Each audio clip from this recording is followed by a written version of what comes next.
Hi, and thank you for tuning in to the Daily Dose for Spiritual Growth. We are wrapping up the weekend. It's now Saturday, and today I want to encourage you on your own to read through Luke chapter 4. I'm just going to share a couple of verses with you from that chapter that we can kind of think about, ponder, pray about, and see how God might speak to you.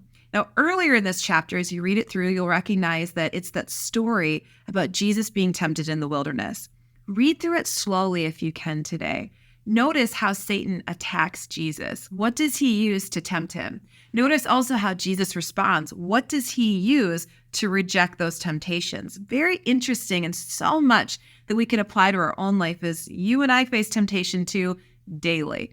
But I actually want to read to you a couple of verses that come after the temptation of Jesus, maybe less familiar to you, but rich with truth. Beginning in verse 14, it says this: Jesus returned to Galilee in the power of the Spirit, and news about him spread through the whole countryside. He was teaching in their synagogues, and everyone praised him. So just remember, yesterday we finished out chapter 3, and we talked about how Jesus, around 30 years old, was beginning his public ministry. He goes through this period of tempting in the wilderness, and now he's getting some opportunity. He's speaking, he's preaching, people are hearing him. They're hearing his name, they're wondering who he is, and there's kind of a little bit of rustling about who this guy is. Verse 16, he went to Nazareth. Woo! Where was Nazareth? Let's find out. He went to Nazareth where he had been brought up. He went home. He went back to the homeland. You know, for me, if you said, hey, are you heading home? I'd be like, for me to go home, I'd have to travel all the way to Minnesota because that's where I was born and I was raised. Where would home be for you? Well, for Jesus, home where he was raised was Nazareth. And that's where he went. And on the Sabbath day, he went into the synagogue, as was his custom. He stood up to read, and the scroll of the prophet Isaiah was handed to him. Now, this is powerful. Okay, so we don't know accurately, but if you read from scripture, it doesn't say Jesus requested or he rifled through the shelves and picked out the one he wants. No, this one was handed to him, and unrolling it, he found the place where it is written. And here in my Bible, this is read. So this is Jesus reading, this is Jesus speaking, but he's quoting from this scroll what the prophet Isaiah had prophesied years and years and years ahead, written in first person. And here Jesus is reading it publicly. And listen to what Jesus says. The Spirit of the Lord is on me because he has anointed me to proclaim good news to the poor. He has sent me to proclaim freedom for the prisoners and recovery of sight for the blind, to set the oppressed free and to proclaim the year of the Lord's favor.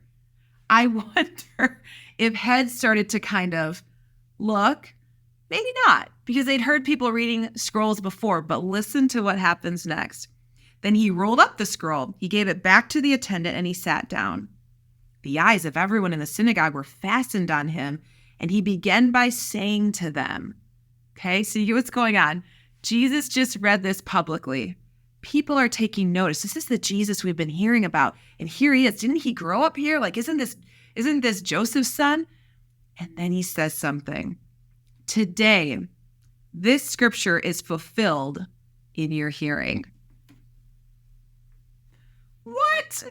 This is crazy. So this is a prophecy that has been read probably over and over and over. They were probably very familiar with it as they're awaiting the coming Messiah.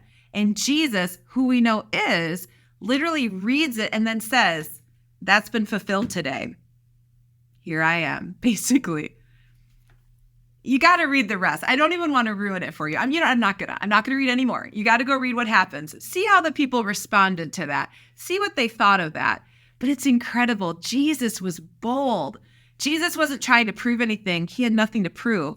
He was confident in who he was, and he was confident in what his purpose was. And so it wasn't with arrogance that he said this, but with confidence that can only come from God. And yet with that confidence, with that truth, it can ruffle some feathers. Think about the last time that you told someone the truth and they didn't want to hear it. It can make it a little uncomfortable and awkward for everyone, but it also can create some listening ears. It also can create an opportunity to point light into a dark world. And that is exactly what Jesus came to do. Hey, I want to thank you so much for tuning in today. The next time we see you at the Daily Doses, it'll be 2024. So come back Monday for another daily dose for spiritual growth.